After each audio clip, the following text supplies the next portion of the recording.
মহান সংসদে গিয়া জননেত্রী শেখ হাসিনার সামনে দাঁড়াইয়া প্রথম যে বক্তব্যটা রাখছিলাম, এই বক্তব্যতেই বলছিলাম যে মাননীয় প্রধানমন্ত্রী, আপনি যদি চা বাগানের শ্রমিকরা আপনারা মা মনে করে, আর আপনি মা হইয়া যদি আপনার বাচ্চাদেরকে রক্ষা না করেন, আর কেউ বাংলাদেশে করবে না। এরপরেই চার দাম কিছু বাড়া শুরু, আর মালিক যদি ভালো থাকে আপনারা শ্রমিকরাও ভালো থাকবেন। কারণ আপনারা কি জানেন যে 1 কেজি চা পাতা উৎপাদন করতে খরচ লাগে 200, কত লাগে? আর 1 কেজি চা পাতা বিক্রি করে কত জানেন? 100। তাহলে লস কত?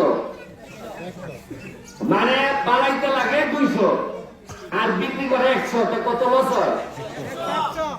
তাহলে এই লস হইলে এরা দিব কেমনে? ব্যবসায় যদি লস হয়, দোকানে যদি লস হয়, তো দোকান বাঁচে হবে বহু। আমার মতো হইল এতদিন ধরে লস হতেছে, এই চা বাগানের এমপি মন্ত্রীরা কইছিল, এরা একবার বলতে পারলো না শেখ হাসিনা কেউ কিছু পায় না।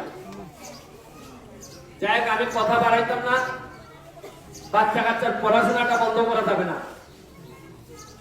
ব্রিজ পুরানো 1.5 কোটি টাকার একটা ব্রিজ হইতেছে, কইছিলাম যে চানমারের ব্রিজ 2 মাসের মধ্যে করবো, কয়ে গেছিলাম, মনে আছে নাকি জানি?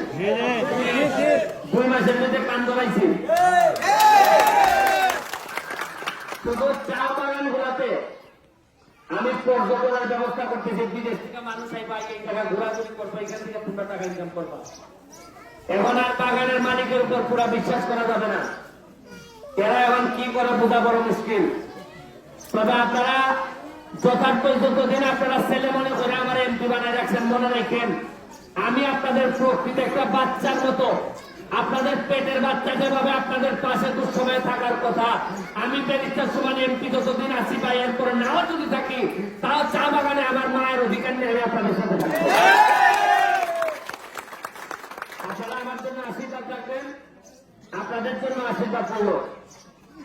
আর নির্বাচন আসছে, একটা উপজেলা নির্বাচন আসছে, আমি আপনাদের কাছে আশীর্বাদ চাইব এবং আপনাদের কাছে বলবো যে দোয়া করবেন যাতে একটা সৎ লোক, যে মানুষের টাকা মারে না, যে মানুষের গম মারে না, যে মানুষের চাল মারে না, যে চা বাগানের মানুষের 5,000 টাকা আসলে 1 থেকে 2,000 টাকা মেলে দেয় না, এইরকম একটা তরুণ একটা এইরকম কাজ করতে পারে, গান যারা গানতে পারে, এইরকম একটা লোককে ভগবানের রাস্তে এইরকম একটা ভালো লোককে ভোট দিয়ে পেলে আগামীতে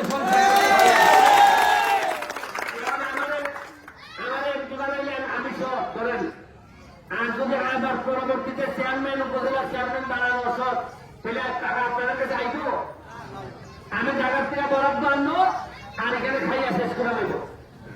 আপনারা এখানে নিজের মন্ত্রী আছে, আমাদের মেম্বার আছে, মিঠুন আছে, এরা আপনাদেরকে যেভাবে বলে আমার যদি ভালো চান, মনে করেন যে আমি ভালো লোক চাই, এরকম ভালো লোকের ব্যবস্থা করবেন।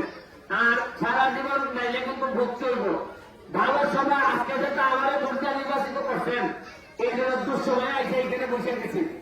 আমার বিশ্বাস হয় না সোনারঘাট মাধবপুরের ইতিহাসে কোনোদিন কোন এমপি আইসে এইভাবে বসে আপনাদের সাথে কথা বলবে।